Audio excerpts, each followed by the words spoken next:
Hello guys, welcome to my YouTube channel. Guys, इस video में हम नीट यूजी 2024 की जो काउंसलिंग है उसके रिगार्डिंग बात करने वाले हैं। तो राजस्थान के जैसे कि एक्स्ट्रा वैकेंसी राउंड का रिजल्ट आ गया है और रिजल्ट अनएक्सपेक्टेड रहा है पूरी तरह से, और एक तरीके से एक गलत रिजल्ट है ना। स्टूडेंट इस पर कभी भी बिलीव नहीं करेंगे और पैनिक भी हैं, परेशान भी हैं, मैसेज भी आ रहे हैं, कॉल भी आ रहे हैं, बट इसका सॉल्यूशन कुछ नहीं है ना। सॉल्यूशन इतना ही है, यदि आप संगठन में आप में शक्ति है और एक संगठित हो सकते हैं आप सभी, तो ही कुछ हो सकता है। क्योंकि एमसीसी ने ना तो अपने रूल पहले क्लियर किए थे, ना ही स्टेट ने किए थे ना।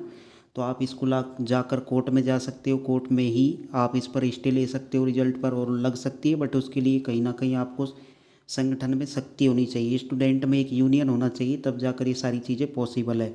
कट ऑफ आप सभी को पता है, जैसे कि अनरिजर्व की बात करूं तो 26,512 तक मिल गया है कॉलेज, जो कि अनप्रडिक्टेबल रिजल्ट है, बिल्कुल नहीं मिलना चाहिए ना। 26,512 जो कि ऑल इंडिया कोटा से काफ़ी लो कट ऑफ है। ईडब्ल्यूएस में जो कट ऑफ है 43,973 गवर्नमेंट के लिए बता रहा हूँ, जो कि अनप्रडिक्टेबल है। उसके बाद में ओबीसी में 27,795 तक वाले को गवर्नमेंट कॉलेज मिला है। एससी की बात करें तो 1,52,307, 1,52,307, और उसके बाद में एसटी में जो अलॉटमेंट हुआ है वो 1,79,061 है ना। ये इस तक यहाँ पर अलॉटमेंट हो गया है। अब एक क्वेश्चन उठता है, यदि राजस्थान वालों को एमसीसी के रूल और रेगुलेशन ही फॉलो करने हैं, सारे रूल और रेगुलेशन ही फॉलो करने हैं, तो इन्होंने फर्स्ट राउंड से सारे रूल और रेगुलेशन फॉलो क्यों नहीं किए? क्वेश्चन तो ये उठता है। उसके बाद में जब स्टूडेंट का ये एक्स्ट्रा वैकेंसी राउंड हुआ था स्टार्ट, उससे पहले जो अलॉटमेंट एमसीसी ने जो नोटिस रिलीज़ किया था उसमें साफ साफ लिख रखा था कि जॉइनिंग कैंडिडेट है ना, जॉइंट कैंडिडेट पार्टिसिपेट नहीं कर सकते, मतलब उनको अलॉट नहीं की जाएगी। All India extra vacancy round का जो स्टेट का रिजल्ट है उससे सीट अलॉट नहीं की जाएगी ना।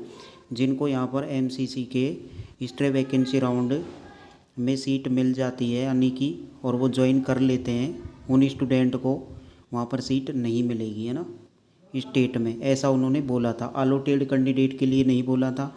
अब इन्होंने जो रूल रेगुलेशन है अपने मन से बनाए। एमसीसी ने रूल लागू किया है कि जो भी ऑल इंडिया कोटा के एक्स्ट्रा वैकेंसी राउंड में पार्टिसिपेट कर लिया, वो स्टेट के पार्टिसिपेट नहीं किया जाएगा, उसको बाहर किया जाए ना। उन्होंने ऐसा नोटिस कल रिलीज़ किया था, उसके बारे में आपको इन्फॉर्मेशन दिया है। उस बेसिस पर ये अलॉटमेंट इन्होंने राजस्थान वालों ने डिक्लेयर किया है ना सबसे पहले तो। अब इनके रिजल्ट में एक और गड़बड़ है। जो डॉक्यूमेंट्स वहाँ पर स्टूडेंट जमा कराने गए थे, डॉक्यूमेंट्स जमा कराकर आ चुके हैं, उनका भी इन्होंने रिजल्ट प्रॉपर वे में सही तरीके से नहीं दिया है। तो ये अनडिजर्व कैंडिडेट को ये सीट अलॉट की गई है, जो स्टूडेंट डिजर्व ही नहीं करते जिनको सीट अलॉट होना। क्योंकि यहाँ पर देख सकते हो आप कैसे डिजर्व करते हैं। ये ऑल इंडिया कोटा में से भी बहुत ज़्यादा कट ऑफ लो है। अनरिजर्व में 26,512 जो कि पॉसिबल नहीं है राजस्थान में। ईडब्ल्यूएस में 43,973 पर गवर्नमेंट सीट, जो कि पॉसिबल नहीं है ईडब्ल्यूएस में कभी भी। ओबीसी में 27,795 अनडिजर्व कैंडिडेट हैं ये सारे, इनको सीट अलॉट ही नहीं हो सकती गवर्नमेंट सीट के लिए, तो पॉसिबल ही नहीं है।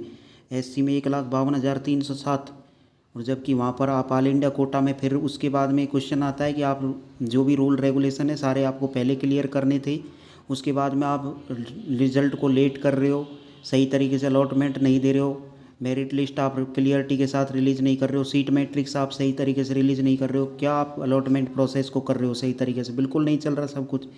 तो ये बिल्कुल एकदम गलत रिजल्ट जारी किया है, बट अब मान्य होगा क्योंकि सिस्टम के आगे सभी फेल हो जाते हैं। संगठन में शक्ति होती है और स्टूडेंट मिलकर काम करना चाहते हैं, तभी कुछ ऐसा हो सकता है ना।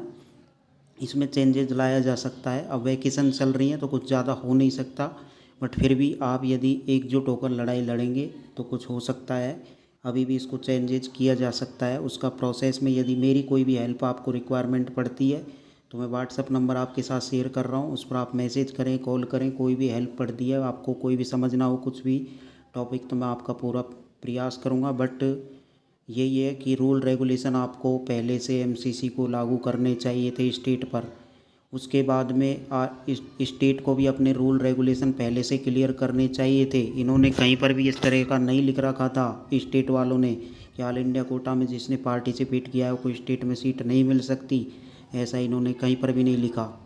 ठीक है, बट अब कहीं ना कहीं ये गलत रूल रेगुलेशन के साथ में और अनडिजर्व कैंडिडेट को ये सीट अलॉट की गई है और अनडिजर्व कैंडिडेट यहाँ से सीट ले रहे हैं।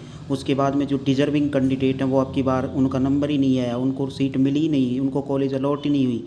तो ये बातें, बाकी आपका कोई भी राय है, ओपिनियन है, तो मेरे व्हाट्सअप नंबर है 7340185807। इस पर आप मुझे कांटेक्ट करें, मैसेज करें, आपकी जो भी राय है वो भेजें। कोई आपको कुछ ऐसा लगता है तो आप मैसेज के थ्रू मुझसे बात करने की कोशिश ज़्यादा करें, क्योंकि मैं भी घर पर हूँ।